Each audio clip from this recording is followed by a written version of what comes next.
مدرسہ تعلیم القرآن کریم کے ذمہ داران و مؤسسین حضرات، اللہ تبارک و تعالی کا بے پایا شکر اور اس کا احسان ہے کہ اللہ سبحانہ و تعالی نے ہم سبوں کو یہاں پر کچھ وقت بیٹھنے اور دینی باتیں سننے کی توفیق مرحمت فرمائی ہے۔ اس بات پر اللہ تبارک و تعالیٰ کا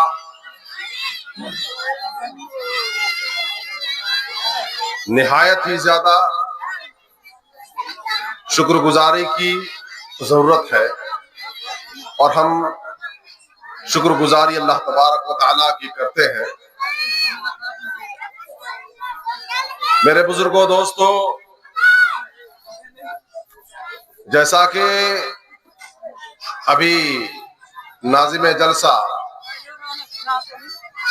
فضیلت الشیخ شمیم اختر فیضی حفظہ اللہ نے آپ کے سامنے بیان کیا اور بتلایا کہ آج کی اس مجلس میں میرے موضوع اولاد کی تربیت سے متعلق ہے کہ اولاد کی تربیت کیوں اور کیسے۔ میرے بزرگوں، دوستو، سب سے پہلی بات ہم کو آپ کو یہ سمجھنا ہے کہ اولاد یقیناً اللہ تبارک و تعالیٰ کی بہت بڑی نعمت ہے اور اس کا وہ انعام ہے کہ اللہ سبحانہ و تعالیٰ کچھ لوگوں کو، جیسا کہ سورہ شورى میں اللہ تبارک و تعالیٰ نے ارشاد فرمایا ہے کہ اللہ سبحانہ و تعالیٰ کچھ جوڑوں کو، یعنی کچھ زوجین کو، شوہر بیوی کو بیٹیوں سے نوازتا ہے، کچھ کو اللہ تبارک و تعالیٰ بیٹوں سے نوازتا ہے، اور کچھ کو اللہ سبحانہ و تعالیٰ بیٹے اور بیٹیوں سے نوازتا ہے۔ اور اللہ سبحانہ و تعالیٰ اپنے فیصلے سے کچھ لوگوں کو نہ بیٹا دیتا ہے نہ بیٹی دیتا ہے، یعنی اسے بانجھ بنا کر کے رکھتا ہے۔ تو میرے بھائیوں، بزرگوں، دوستوں، اولاد کی نعمت ان لوگوں کو زیادہ سمجھ میں آتی ہے جن کے پاس اولاد نہیں ہے۔ جو لوگ بے اولاد ہیں، جو لوگ عقیم اور بانجھ ہیں، میرے بھائیوں، بہرحال تو اولاد اللہ تبارک و تعالیٰ کی نعمت ہے، اور اولاد کی نعمت جو اللہ سبحانہ و تعالیٰ نے عطا کیا ہے، تو اولاد کی نعمت پر ہم کو اللہ تبارک و تعالیٰ کی شکر گزاری کرنی ہے، پہلی بات۔ دوسری بات یہ کہ اولاد سے محبت بھی کرنی ہے، اولاد سے محبت بھی کرنی ہے، اور اولاد سے محبت کرتے ہوئے یاد ہی میں یہ بھی رہے کہ اولاد سے محبت اتنی زیادہ نہ ہو کہ ہم اللہ سبحانہ و تعالیٰ کو بھول جائیں، اللہ تبارک و تعالیٰ سے غافل ہو جائیں۔ اللہ سبحانہ و تعالیٰ نے ارشاد فرمایا ہے، یا ایھا الذین آمنوا لا تلہکم اموالکم ولا اولادکم عن ذکر اللہ ومن یفعل ذلک فاولئک هم الخاسرون، کہ اے ایمان والو، تمہیں کہیں ایسا نہ ہو کہ تمہاری دولت، تمہارے مال اور تمہاری اولاد تمہیں اللہ کے ذکر سے، اللہ کے یاد سے غافل نہ کر دے۔ جو کوئی ایسا ہو گیا، جو کوئی غافل ہو گیا، جو کوئی اللہ تبارک و تعالیٰ کو بھول گیا، جو اللہ تبارک و تعالیٰ کی یاد سے دوری اختیار کر لیا، سن لو ایسے ہی لوگ نقصان اٹھانے والے ہیں۔ اور پھر فرمایا اللہ تبارک و تعالیٰ نے، مزید اللہ سبحانہ و تعالیٰ نے ارشاد فرمایا کہ انما اموالکم و اولادکم فتنہ، یاد رکھو یقیناً تمہاری اولاد اور تمہارے دولت، یقیناً یہ دونوں کے دونوں فتنہ ہے۔ میرے بھائیوں، فتنہ سے مراد آزمائش ہے۔ اللہ تبارک و تعالیٰ یہ اولاد اور دولتیں جو دے رکھا ہے، یہ ایک آزمائش ہے۔ اس آزمائش پر ہم کیا کچھ اترتے ہیں، کھرے یا کھوٹے، ان تمام چیزوں کو دھیان دینے کی ضرورت ہے۔ میرے بزرگوں، دوستو، اولاد کی ہم کیسے تربیت کریں؟ اب میں اصل موضوع کی طرف آتا ہوں، زیادہ تفصیل کیے بغیر، کہ اولاد کی تربیت سے پہلے سب سے پہلی وہ جو چیز ہوتی ہے، وہ اہم اور اہم فالاہم، سب سے اہم چیز وہ ہے کہ ہم جب شادی بیاہ کریں اپنے بیٹیوں کے، اپنے بیٹوں کے، تو اس کے لیے انتخاب، اس کے لیے چوائس، اس کے لیے پسند جو ہم کریں، تو اس بات پر جب ہم اچھے پسند کریں گے تو اس وقت ہماری اولاد بھی اچھی ہوگی، بیوی کا انتخاب سب سے پہلے اچھی ہو۔ اللہ کے نبی صلی اللہ علیہ وسلم نے فرمایا کہ تنکح المرأة لأربعین، لمالها ولحسبها ولجمالها ولدینها فاظفر بذات الدین۔ صحیح بخاری کی روایت کہ نبی اکرم صلی اللہ علیہ وسلم نے ارشاد فرمایا کہ عورتوں سے جو نکاح کیے جاتے ہیں، 4 وجہ سے نکاح کی جاتی ہے۔ لمالہا، اس کی دولت کے بنا پر، ولحسبہا، اور اس کے حسب نسب خاندان کے اعتبار سے کہ اونچی خاندان کی بیٹی ہے، لڑکی ہے، اس لیے اس کو بہو بنایا جائے۔ اور 3ری وجہ اللہ کے نبی صلی اللہ علیہ وسلم نے فرمایا لجمالہا، اس کی خوبصورتی کے بنا پر نکاح کیے جاتے ہیں کہ اس علاقے میں، اس ایریا میں سب سے حسین و جمیل لڑکی ہے یہ، اس بنا پر اس کا نکاح کیا جاتا ہے۔ اور 4تھی بات اللہ کے نبی نے فرمایا وَلِدِينِهَا، دینداری کے بنا پر نکاح کیے جاتے ہیں عورت سے، لڑکی سے۔ اور پھر فرمایا نبی علیہ السلام نے فَاظْفَرْ بِذَاتِ الدِّينِ، اے لوگو دین والی لڑکی کو تم ترجیح دو، تربت یداک، اگر تم نے ایسا نہ کیا تو تمہارے ہاتھ خاک آلود ہو، یعنی اگر تم نے ایسا نہیں کیا تو تمہیں بعد میں پچھتاوا ہوگا کہ تم نے لڑکی کا انتخاب، بیوی کا انتخاب تم نے صحیح طریقے سے نہیں کیا، تم نے لڑکی کا انتخاب، بہو کا انتخاب، بیوی کا انتخاب تم نے صحیح نہیں کیا، جس بنا پر تمہیں یہ بھگتنا پڑ رہا ہے۔ اور اللہ سبحانہ و تعالیٰ نے فرمایا وَمِنْ آيَاتِهِ أَنْ خَلَقَ لَكُمْ أَزْوَاجًا لِتَسْكُنُوا إِلَيْهَا وَجَعَلَ بَيْنَكُمْ مَوَدَّةً وَرَحْمَةً۔ اللہ سبحانہ و تعالیٰ نے فرمایا، اللہ سبحانہ و تعالیٰ کی یہ نعمت ہے، اللہ تبارک و تعالیٰ کی ایک نشانی ہے کہ اللہ سبحانہ و تعالیٰ نے تمہاری بیوی کو تمہارے ہی نسل سے پیدا فرمایا، تمہارے جوڑے کو تمہیں سے پیدا فرمایا. اور کیوں پیدا فرمایا؟ لِتَسْكُنُوا إِلَيْهَا، تاکہ تم اس کے بعد سکون حاصل کرو، آرام و اطمینان حاصل کرو. آرام اور اطمینان حاصل کرنے کے لیے اللہ سبحانہ و تعالیٰ نے پیدا فرمایا، جوڑے بنائے. اور وَجَعَلَ بَيْنَكُمْ مَوَدَّةً وَرَحْمَةً، اور آپس میں شوہر اور بیوی کے درمیان الفت اور محبت اور رحمت اللہ تبارک و تعالیٰ نے ودیعت کر دی ہے، داخل فرما دیا ہے. میرے بھائیوں، بزرگوں، دوستوں، اسی بنا پر ایک شوہر اپنے بیوی سے محبت کرتا، ایک بیوی اپنے شوہر سے محبت کرتی. تو میرے بھائیوں، بزرگوں، دوستوں،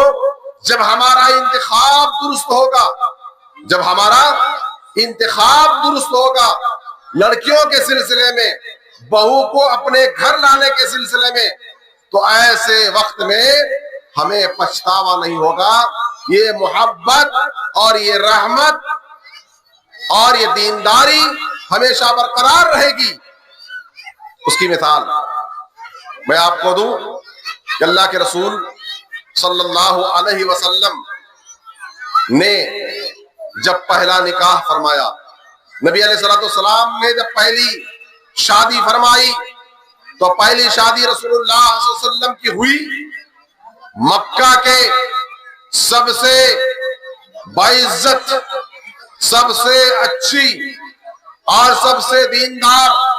سب سے سمجھدار، سب سے اخلاق مند اور سب سے پاک باز خاتون سے ہوئی. اور وہ کون تھی؟ حضرت خدیجہ الکبریٰ رضی اللہ تعالی عنہا. میرے بھائیوں، اس کا ثمرہ کیا ہوا، اس کا فائدہ کیا ہوا؟ نبی علیہ السلام نے جس عادت و اخلاق کو دیکھ کر کے ان کو منتخب فرمایا اور ان کے پیغام کو قبول فرمایا،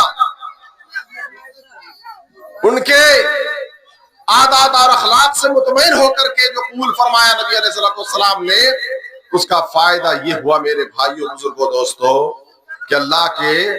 نبی صلی اللہ علیہ وسلم کی جتنی ساری اولاد ہوئی، ان کے بطن سے، ان کے پیٹ سے 4 بیٹیاں اور 3 بیٹے جو پیدا ہوئے. تو بیٹے تو چھوٹے ہی میں، بچپنے میں، دودھ پیتے عالم ہی میں ان کا انتقال ہو گیا. لیکن رسول اللہ صلی اللہ علیہ وسلم کی بیٹیاں بڑی ہوئی اور وہ بیٹیاں بااخلاق ہوئی. نبی علیہ السلام کی جتنی ساری بیٹیاں تھیں، حضرت زینب رضی اللہ تعالی عنہا، ام کلثوم رضی اللہ تعالی عنہا، فاطمہ الزہرا رضی اللہ تعالی عنہا، رقیہ رضی اللہ تعالی عنہا، یہ ساری کی ساری بیٹیاں نبی علیہ السلام کی وہ پاک باز اور دیندار، سمجھدار، بااخلاق، باکردار، شوہر کے اطاعت گزار، اللہ اور اس کے رسول کے فرما بردار بیٹیاں پیدا ہوئی. میرے بھائیوں، بزرگوں، دوستوں، تو ضرورت اس بات کی ہے کہ ہم جب اپنے بہو کا انتخاب کریں، جب ہم اپنے گھر میں بہو لائیں، اپنے بیٹے اور بیٹیوں کی شادی کرائیں، تو اس وقت ہم کو اچھا انتخاب کرنا ہوگا. لڑکے بھی اچھے ہوں گے، لڑکے کو بھی اچھا انتخاب کرنا ہوگا، اس کو بھی دیکھنا ہوگا.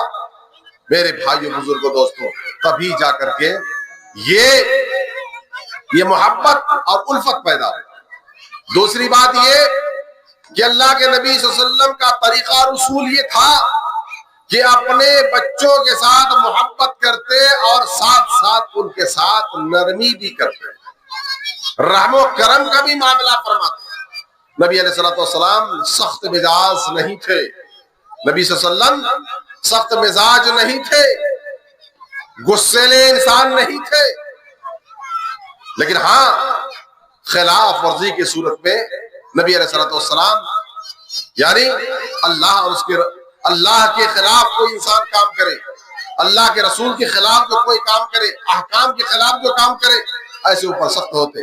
اور بچوں کو سمجھاتے وقت اللہ کے نبی صلی اللہ علیہ وسلم خاص طور سے نرمی کا اختیار فرماتے.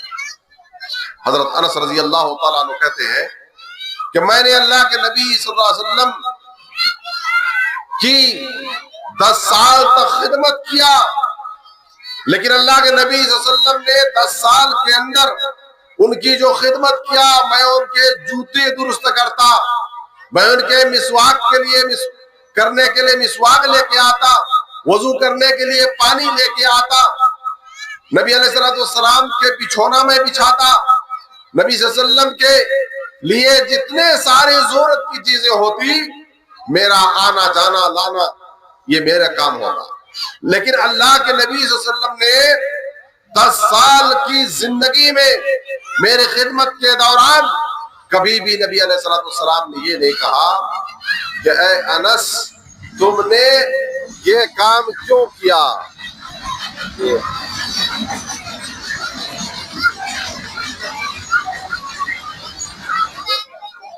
تو میرے بھائیوں بزرگوں دوستوں، میں یہ بات بتا رہا تھا کہ اللہ کے نبی صلی اللہ علیہ وسلم کی حضرت انس رضی اللہ تعالیٰ عنہ نے 10 سال تک خدمت کیا، لیکن 10 سال کی خدمت میں رسول اللہ صلی اللہ علیہ وسلم کی نرمی کا انہوں نے اس طریقے سے بیان فرمایا کہ انس رضی اللہ تعالیٰ عنہ کہتے ہیں کہ رسول اللہ صلی اللہ علیہ وسلم نے کبھی مجھے یہ نہیں کہا یا انس لما صنعت هذا، او یا انس اللہ صنعت هذا، کہ اے انس تم نے یہ کیوں کیا، اے انس تم نے یہ کیوں کیا. اور یہ نہیں کہتے اللہ کے نبی صلی اللہ علیہ وسلم نے کبھی کہا کہ اے انس تم نے یہ کیوں نہیں کیا. یعنی کیوں کا سوال رسول اللہ صلی اللہ علیہ وسلم نے کبھی سوال نہیں کیا. میرے بھائی بزرگوں، اس طریقے سے یہ نرمی کے معاملہ اس طریقے سے ہوتا. ایک اور بچے نبی علیہ السلام کے خادم تھے، عمرو بن سلمہ رضی اللہ تعالیٰ، وہ کہتے ہیں کہ اللہ کے نبی صلی اللہ علیہ وسلم کے ساتھ وہ رہا کرتے. کہتے ہیں کہ نبی علیہ السلام نے نبی علیہ السلام کا دسترخوان بچھتا، نبی علیہ السلام کے لیے کھانا لایا جاتا، میں کھانا کھاتا، میں چھوٹا بچہ، میرا ہاتھ کبھی ادھر جا رہا ہے کبھی ادھر جا رہا ہے، کبھی ادھر سے اچک رہا ہوں کبھی ادھر سے لے رہا ہوں، یہ معاملہ ہو رہا تھا. اللہ کے نبی صلی اللہ علیہ وسلم نے بڑے پیارے انداز سے فرمایا کہ یا عمرو بن سلمہ قل بسم اللہ، اے عمرو بن سلمہ بسم اللہ پڑھو، اور کھانا جب کھاؤ تو بسم اللہ پڑھ کے کھاؤ، اور اپنے سامنے جو ہے اس سے کھاؤ، اپنے سامنے جو ہے وہی کھاؤ، ادھر ادھر ہاتھ نہ پھیلاؤ، ادھر ادھر ہاتھ نہ بڑھاؤ. نبی علیہ السلام نے پیارے انداز سے فرمایا. کہتے ہیں عمرو بن سلمہ رضی اللہ تعالیٰ عنہ کہ اس کے بعد میرا ہاتھ ادھر ادھر کبھی نہیں گیا، اب میں وہی کھاتا ہوں جو میرے سامنے ہوتا ہے. تو یہ اثر ہوتا ہے میرے بھائیوں نرمی کا، نرمی سے سمجھانے کا یہ اثر ہوتا ہے. اور یہ ساری چیزیں بچے اور بچیاں اللہ کے نبی صلی اللہ علیہ وسلم کے اخلاق اطوار دیکھا کرتے میرے بھائیوں. اور اس کے بعد اس کے ذریعے سے ان بچوں کے ذریعے سے نسلن بعد نسلن، یہ خاندان بعد ایک خاندان کے بعد دوسری خاندان، یہ بچے جو آج کے بچے ہیں کل کے جوان ہیں، یہی بچے ہمارے مستقبل ہیں. ان بچوں کے ذریعے سے ہماری نسلیں آگے بڑھنے والی ہیں. میرے بھائیوں بزرگوں دوستوں، تو ان بچوں کی نبی علیہ السلام دینی تربیت بھی فرماتے اور عقیدہ بھی بتلاتے، توحید بتلاتے. میرے بھائیوں، اور نبی صلی اللہ علیہ وسلم نے انتخاب کے سلسلے میں فرمایا کہ ما من مولود یولد علی الفطرہ، ہر بچہ جو فطرت پر پیدا ہوتا ہے، فابواہ یہودانہ او ینصرانہ او یمجسانہ، ہر بچہ فطرت اسلام پر پیدا ہوتا. اب اس کے والد اگر یہودی ہوتے ہیں تو اپنے بچے کو یہودی بنا لیتے ہیں، اگر والدین اگر نصرانی ہوتے ہیں، کرسچن ہوتے ہیں تو اپنے بچے کو کرسچن بنا لیتے ہیں، اگر بچے مجوسی آگ پرست ہوتے ہیں، بت پرست ہوتے ہیں، تو وہ اپنے بچوں کو اسی بنا لیتے ہیں، یعنی جو جیسے ہوتا ہے اسی طریقے سے اپنے بچوں کو بنا لیتا ہے۔ لہذا ضرورت اس بات کی ہے میرے بھائیوں کہ لڑکیوں کے انتخاب میں ہم صحیح اختیار کریں اور اپنے بچوں کی صحیح تربیت کریں، اپنے بچوں کی صحیح تربیت کریں، صحیح تربیت دین سے آراستہ و پیراستہ کریں، دینی تعلیم سے آراستہ و پیراستہ کریں۔ اس سلسلے میں آپ کو دو چار باتیں بتلاؤں اور اپنے آخری باتیں بتلاتا ہوں کہ کچھ ایسے والدین ہوتے ہیں جو اپنے بچوں کو صرف عصری تعلیم سے آراستہ و پیراستہ کرتے ہیں، یعنی دنیاوی علوم سے۔ کچھ والدین اپنے بچوں کو عصری تعلیم سے آراستہ و پیراستہ کرتے، یعنی دنیاوی تعلیم دیتے ہیں۔ ہمارے یہاں کے لفظوں میں آپ بولیے انگلش میڈیم میں پڑھاتے بس، اور انگریزی تعلیم دیتے، ہندی پڑھاتے ہیں، انگریزی پڑھاتے، بس۔ میرے بھائیوں، تو اپنے اولاد کے لیے اپنی عاقبت خراب کر رہے ہیں، اپنی اور اپنی اولاد دونوں کی عاقبت خراب کر رہے ہیں، آخرت خراب کر رہے ہیں۔ کیونکہ جب اولاد دین سے آراستہ پیراستہ نہیں ہوگی، اللہ کو نہیں پہچان سکتی، تو ہمارے لیے نقصان ہوگا اور ہمارے حق میں دعائے خیر نہیں کریں گے۔ جیسا کہ اللہ کے نبی صلی اللہ علیہ وسلم کی حدیث میں نے سنایا کہ اذا مات الانسان انقطع عمله الا من ثلاث، کہ جب انسان کی موت ہوتی ہے تو انسان کے عمل کا سلسلہ ختم ہو جاتا ہے، اب اس کے بعد کوئی نیکی اس تک نہیں پہنچتی۔ لیکن ہاں، تین طرح کا انسان ہے جن کو نیکی ملتی ہے، اور وہ تین طرح کے انسانوں میں سے ایک ایسا انسان ہے جو اپنی اولاد کو نیک اور صالح بنایا، جن کی اولاد نیک اور صالح اولاد ہوئی، اچھی اولاد ہوئی، وہ اولاد یدعو لہو ولد صالح یدعو لہو، وہ نیک اولاد جو ان کے حق میں دعائے خیر کرے، اور دعائے خیر وہی اولاد کرے گی جو دین سے آراستہ پیراستہ ہو۔ تو پتہ یہ چلا کہ جو والدین اپنے اولاد کو صرف عصری تعلیم دیتے ہیں، دنیاوی تعلیم دیتے ہیں، وہ والدین قابل مبارکباد نہیں ہے۔ اور دوسرے طرح کے والدین وہ والدین ہیں جو اپنی اولاد کو صرف دین سے، دینی تعلیم کے لیے مختص کر دیتے ہیں، خاص کر دیتے ہیں، قرآن اور حدیث کی تعلیم دیتے ہیں، دین سے آراستہ و پیراستہ کرتے ہیں۔ میرے بھائیوں، دینی تعلیم سے آراستہ و پیراستہ کرنا اچھی بات ہے، لیکن اس کے ساتھ ساتھ دنیاوی تعلیم کو بھی سکھانا لازمی اور ضروری ہے۔ اور تیسرے طرح کے وہ والدین ہوتے ہیں جو اپنی اولاد کو دینی اور دنیاوی دونوں تعلیم سے آراستہ و پیراستہ کرتے ہیں۔ یہ تیسرے طرح کی تیسری تربیت ہوتی ہے۔ اور چوتھی تربیت ایک ایسی ہوتی ہے جو اپنی اولاد کو کاروبار میں لگا دیتے ہیں۔ ہم جس طریقے سے مزدوری کر رہے ہیں، ہم جس طریقے سے کما رہے ہیں، ہماری کمائی جو ہے مزدوری کرنا ہے، دن بھر محنت کرنا ہے، تو گویا کہ ہم اپنی اولاد کو بھی محنت اور مزدوری میں لگا دیے۔ تو میرے بھائیوں، یہ چار طرح کے والدین ہوتے ہیں، لہذا قابل مبارکباد وہ والدین ہیں جو اپنی اولاد کو صحیح تربیت کرتے ہیں اور صحیح تربیت کرنے کے ساتھ ساتھ دینی تعلیم سے آراستہ و پیراستہ کرتے ہیں، اور وہ بھی دینی اور دنیاوی دونوں تعلیم اس مدرسے کے اندر، مدرسہ تعلیم القرآن کریم کے اندر دی جاتی ہے۔ لہذا آپ اپنے نونہالوں کو اس مدرسہ میں داخل کروائیں، اس مدرسہ میں داخلہ کروائیں داخلہ دلوائیں اور اپنے اولاد کو دینی تعلیم سے آراستہ و پیراستہ کرنے کے ساتھ ساتھ دنیوی تعلیم سے بھی آراستہ و پیراستہ کریں۔ میرے بھائیوں بزرگوں دوستوں، میرے بعد